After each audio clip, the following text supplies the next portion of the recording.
Dalam lautan informasi tanpa batas, sebuah generasi sedang menulis ulang aturan main.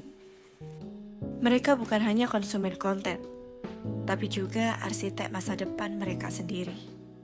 Sebuah pilihan yang dulu dianggap radikal, kini menjadi diskusi umum di meja kopi hingga lini masa media sosial.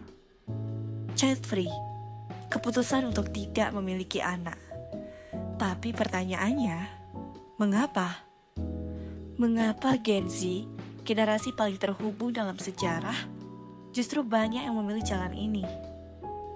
Ini bukan tentang pemberontakan. Ini tentang evolusi kesadaran. Untuk memahaminya, kita harus mundur sejenak. Gen Z adalah generasi pertama yang sepenuhnya melek digital. Mereka tumbuh dengan dunia di ujung jari, namun sekaligus menjadi saksi mata dari berbagai krisis global. Sejak kecil mereka terpapar isu-isu yang dulu mungkin hanya dibicarakan oleh para ahli, seperti ketidakstabilan ekonomi, polarisasi politik, dan yang paling menakutkan, darurat iklim. Ini membentuk sebuah pragmatisme radikal.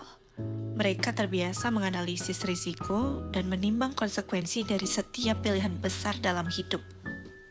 Dan salah satu pilihan terbesar itu adalah bagaimana mendefinisikan sebuah kehidupan yang utuh. Bagi mereka, jawabannya tidak lagi tunggal. Dan setidaknya ada 5 pilar utama yang menopang keputusan untuk memilih child free.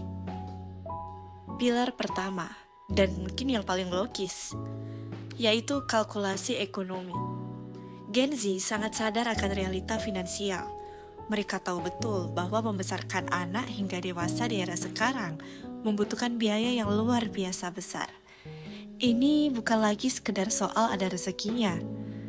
Ini soal memberikan kualitas hidup terbaik, pendidikan yang layak, gizi yang cukup, akses kesehatan premium, dan lingkungan yang mendukung. Bagi banyak dari mereka, memaksakan diri memiliki anak di tengah ketidakstabilan finansial itu adalah sebuah tindakan yang tidak bertanggung jawab, baik bagi diri sendiri maupun bagi anak itu nantinya. Pilar kedua, ambisi dan pengembangan diri.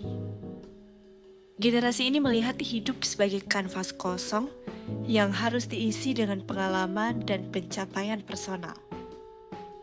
Mereka ingin mengejar gelar master di luar negeri, membangun bisnis dari nol, menjadi ahli di bidangnya, atau sekedar punya waktu untuk mendalami hobi yang mereka cintai. Kebebasan untuk fokus 100% pada pertumbuhan pribadi adalah sebuah kemewahan yang tidak ingin mereka kompromikan. Anak, dengan segala kebahagiaannya, adalah sebuah komitmen seumur hidup yang secara realistis akan menyita sebagian besar energi dan waktu dari tujuan-tujuan ini. Lalu pilar ketiga, dan ini sangat mendalam. Kesadaran akan kesehatan mental. Gen Z adalah generasi yang paling vokal soal kesehatan jiwa.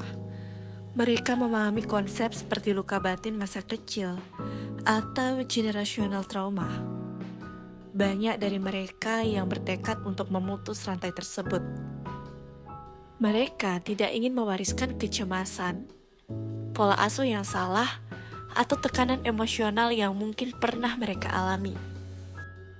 Keputusan child free bisa menjadi cara mereka untuk mengatakan, siklus ini berhenti di saya. Saya akan fokus menyembuhkan diri saya terlebih dahulu. Selanjutnya, pilar keempat dan pilar kelima saling berkaitan. Kepedulian terhadap bumi dan pengejaran kebebasan murni. Kesadaran ekoeksienti membuat mereka berpikir tentang jejak karbon dari setiap individu baru yang lahir ke dunia. Di sisi lain, ada keinginan sederhana untuk hidup yang ringan dan fleksibel. Bebas untuk pindah kota demi pekerjaan impian, bebas untuk menghabiskan akhir pekan sesuai kata hati, dan juga bebas dari jadwal dan tanggung jawab monumental yang melekat pada peran sebagai orang tua. Jadi, apakah ini berarti Gen Z menolak konsep keluarga? Tentu tidak. Mereka hanya sedang mendefinisikannya kembali. Keluarga tidak lagi hanya terikat oleh darah, tapi oleh cinta, dukungan, dan koneksi yang tulus. Warisan tidak lagi melulu soal meneruskan nama keluarga. Warisan bisa berupa karya yang mereka ciptakan, perubahan positif yang mereka bawa ke komunitas, atau ilmu yang mereka bagikan. Sebuah warisan dampak dan bukan sekedar warisan biologis. Pada akhirnya, keputusan untuk child free bagi Gen Z bukanlah tindakan egois, melainkan sebuah bentuk kesadaran diri yang mendalam. Sebuah pilihan yang diambil setelah menimbang kondisi dunia, ambisi personal, dan tanggung jawab emosional. Ini adalah bukti bahwa kebahagiaan memiliki banyak jalan. Dan setiap jalan, selama dipilih dengan sadar dan penuh hormat, adalah jalan yang valid.